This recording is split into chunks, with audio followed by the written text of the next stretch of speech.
queridos amigos de Soy Deporte. Continuando con nuestra capacitación, vamos a revisar en esta oportunidad el desarrollo de las capacidades condicionales. Ya vimos las capacidades coordinativas. Veamos ahora en conjunto las capacidades condicionales, una breve visión antes de entrar a la revisión una por una de cómo las desarrollamos.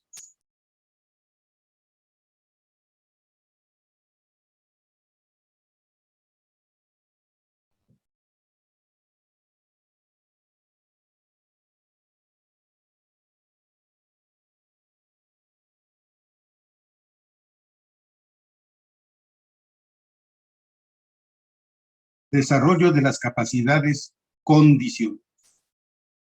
El siguiente tema de nuestra capacitación es un tema sumamente importante, ya que ingresamos al análisis de las posibilidades de mejora en el aspecto físico. Algunas de estas capacidades han sido un tabú durante mucho tiempo. Por ejemplo, la fuerza. Se ha mantenido durante muchos años en el entrenamiento que la fuerza en infantes puede ser causa de daños permanentes a los niños, ya que se arriesga la normalidad de las placas de crecimiento. Por el contrario, se ha dicho que los niños son incansables y por tanto no hay límite para el trabajo aeróbico con los niños. Y se ha demostrado que se puede trabajar a baja intensidad tramos largos, no muy largos tampoco. Y respecto a la velocidad, no hay control ni respeto de pasar de lo aláctico, es decir, de lo corto, sin producción de lactato, a lo láctico, es decir, alta velocidad, largas distancias, sobrepasando los 8 o 10 segundos de tiempo de duración. Es decir, no se deben superar acciones maximales superiores a los 8 segundos. Revisaremos brevemente la opinión de algunos autores reconocidos sobre el desarrollo de las capacidades físicas básicas. Las capacidades físicas son cualidades, factores, potencialidades o recursos orgánicos corporales que tiene el individuo. Tal es el caso de doblarse, la flexibilidad, correr rápidamente, la velocidad, etc. De igual forma, podemos afirmar que son unas predisposiciones innatas, es decir, que nacemos con esas predisposiciones, que tenemos el gen de la fuerza, el gen de la rapidez, el gen de la resistencia, el gen de la flexibilidad. En personas factibles de mejora en un organismo sano y que permiten todo tipo de movimientos. Se manifiestan en todas las habilidades motrices. Por ejemplo, el salto necesita potencia, la cuadripedia necesita fuerza, etc. Esto nos dice Cañizares en el año 2004. La condición física es el estado de forma que posee cada persona, dice Torres en el 2005. Hay que entenderla como la sumatoria de las capacidades y constituye el soporte de todo el entrenamiento deportivo, ya que no es posible imaginar el aprendizaje y utilización de las distintas técnicas, tácticas de competición, etcétera, sin el desarrollo de la condición física, manifestó Cirujano en el 2010. Se sustenta en una base orgánica, en el aparato locomotor, circulatorio y respiratorio, una buena alimentación, es decir, para obtener la energía, y van a ser susceptibles de mejora con la práctica de ejercicio físico, nos dice Peral en el 2009. Morente, en el 2005, basándose en autores como Legido, entiende que la condición física incluye la condición anatómica, fisiológica y motriz. En general, la condición física va a venir determinada por el nivel de desarrollo de las diferentes capacidades físicas básicas, como la fuerza, la resistencia, la velocidad y la flexibilidad, nos dijo González, Pablos y Navarro en el 2014. En el concepto de condición biológica engloba al de la física tradicional más la composición corporal, dada la importancia de la misma en nuestra sociedad y debido a la obesidad, es uno de los problemas de primer orden. Delgado, Crecedor y Torre en el 2008. En términos generales decimos que un deportista está en buena condición física cuando es capaz de rendir en condiciones normales y responder a los esfuerzos que le exige la actividad deportiva que realiza. Por lo que sus capacidades físicas básicas y combinadas están en pleno desarrollo o han alcanzado su cumbre, así como la personalidad, que es otro factor que influye en el rendimiento. No obstante, debemos huir de lo que conocemos por rendimiento deportivo y centrarnos en los aspectos educativos. Así pues, toda connotación a los sistemas de entrenamiento y su control, así como a los modernos sistemas de gestión y software comercial para análisis de rendimiento. Muchas aplicaciones deportivas no tienen aplicación en el ámbito educativo, nos dice Pérez Turpin en el 2012. Es decir, huyamos de aquellos entrenadores que quieren obligarnos a tener resultados deportivos en edades escolares. La historia está plagada de ejemplos de gente que quedó frustrada, acabada, sobreentrenada a tempranas edades. Por ello, la forma de incrementar la condición física en el alumnado de primaria se basa en el acondicionamiento físico básico o la mejora de las capacidades físicas básicas a través de la práctica de la educación física de base y como factor de la ejecución de la habilidad motriz. Abelia, Maldonado y Ram en el 2000. Como estamos en el ámbito educativo y recreativo, el componente salud es primordial. De ahí que hoy día sí hablemos del término condición física salud. Al contrario, el acondicionamiento físico específico se corresponde con el rendimiento deportivo y la competición, identificándose como el término condición física rendimiento, del que debemos huir en nuestra etapa educativa Delgado y Tercedor. Las capacidades físicas básicas son aquellas que se caracterizan por ser independientes unas de otras. Por ejemplo, podemos trabajar únicamente la fuerza o la resistencia. Las motrices son aquellos que necesitan un gran aporte del sistema nervioso y están ligadas unas con otras. Es muy difícil trabajar de forma autónoma, coordinación sin equilibrio o vista. Las habilidades combinadas resultan de la unión de dos o más habilidades básicas, más la coordinación y el equilibrio. Entonces ahí tenemos las capacidades físicas, se relacionan con las básicas y estas pueden ser fuerza, velocidad, resistencia y flexibilidad, y las capacidades combinadas o complejas, como por ejemplo la agilidad y las habilidades motrices, que son el equilibrio y la coordinación. Todas estas están relacionadas. Cada una de ellas tiene por regla general numerosas variables. Bouchard, en el 1983, especifica las capacidades orgánicas, la resistencia orgánica o aeróbica, conocida como endurance en los países francófonos, musculares, como la fuerza, potencia, resistencia muscular y aerobia y flexibilidad, y perspectivo-cinéticas, la velocidad, la coordinación, la habilidad y el equilibrio. Grosser detalla que la condición física viene determinada por la fuerza, la rapidez, la resistencia y la movilidad. Igualmente, Bunglass, en 1968, determina las capacidades condicionales y las coordinativas, y así numerosos autores. Las capacidades físicas básicas en el diseño curricular. Las capacidades físicas se diversifican con claridad en los currículos de la educación obligatoria. En primaria se hace una presentación global de aquellas dentro de un marco de práctica de las habilidades motrices.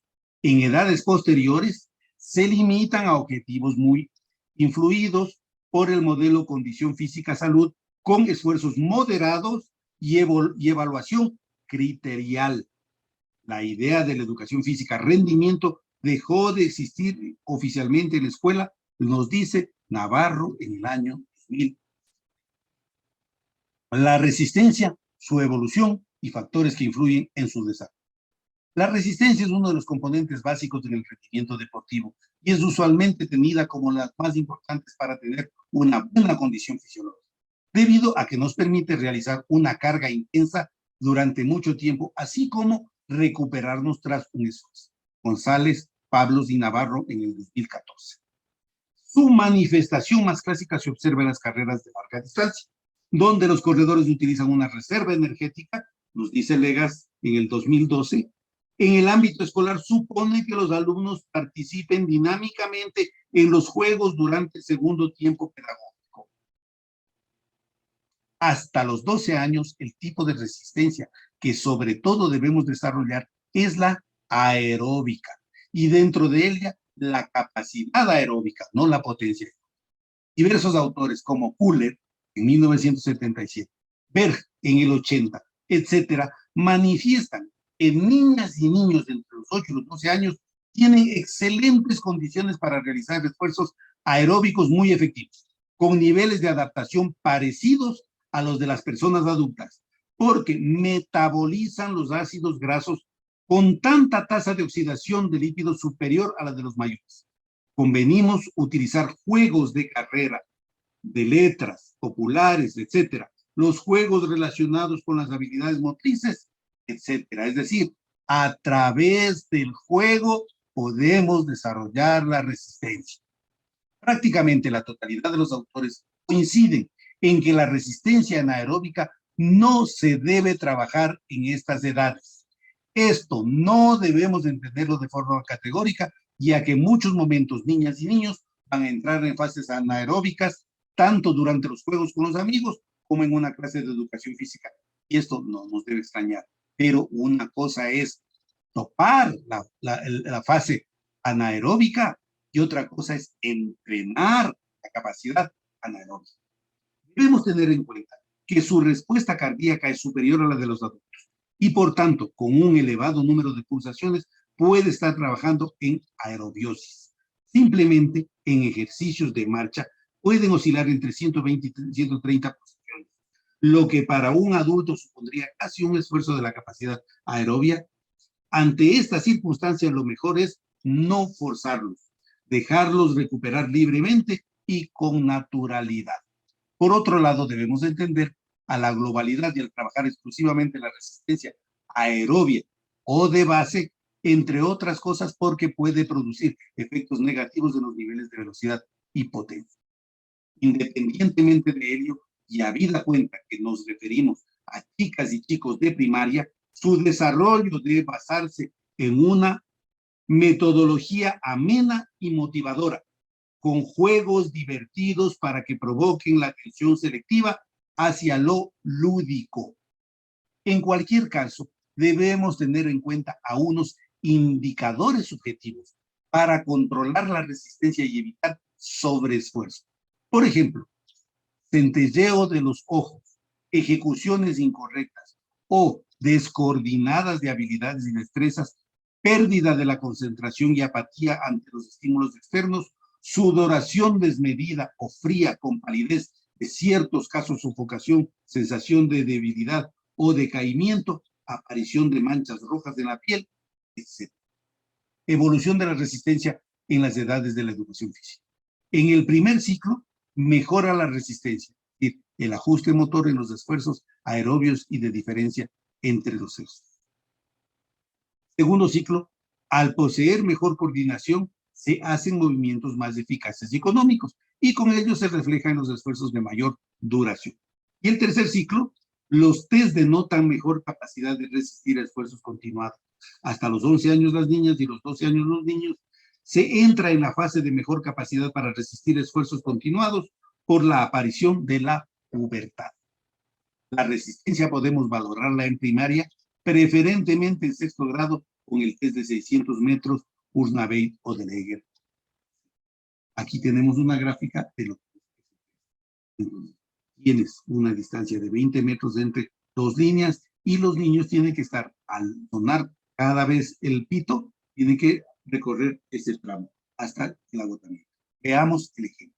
En lo personal, recomiendo descargar el VIP Test, que es muy bueno en su carga.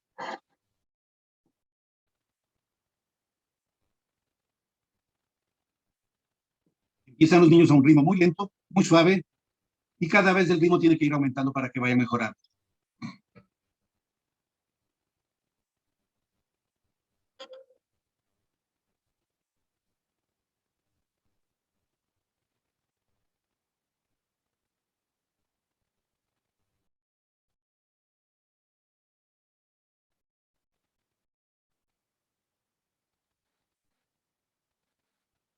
La fuerza, su evolución, factores que influyen en su desarrollo.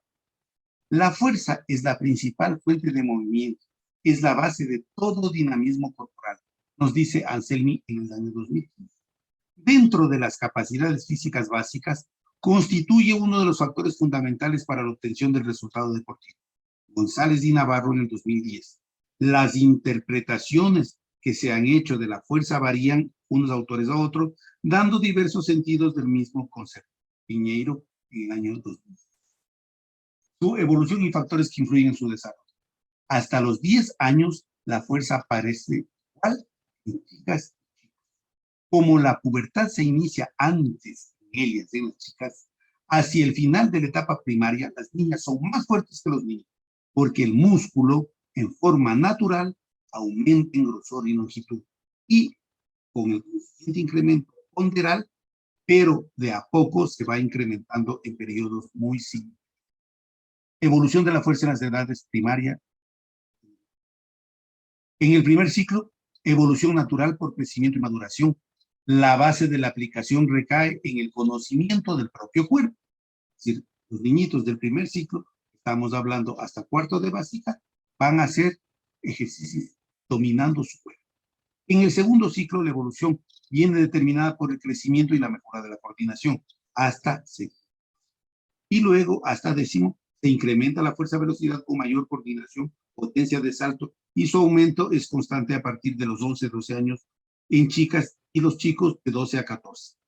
Sigue una evolución paralela al crecimiento corporal. En cuanto a la medición al final de la etapa primaria, podemos utilizar los test estandarizados con el objeto de controlar el tren superior con el lanzamiento de un balón medicinal de 2 kilos desde arrodillado o parado. También podemos utilizar en el tren inferior el salto de rana, el triple salto, el pentasalto o el de...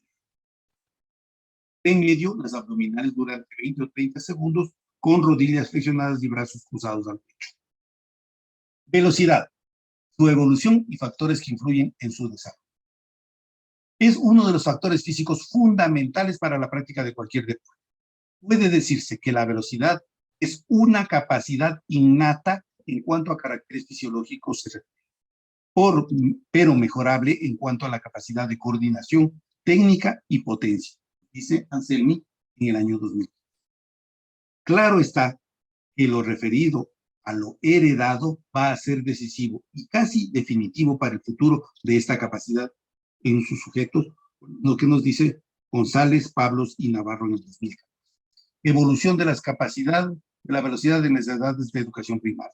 El primer ciclo hasta cuarto de básica mejora la velocidad con la maduración del sistema nervioso y el aumento de la coordinación.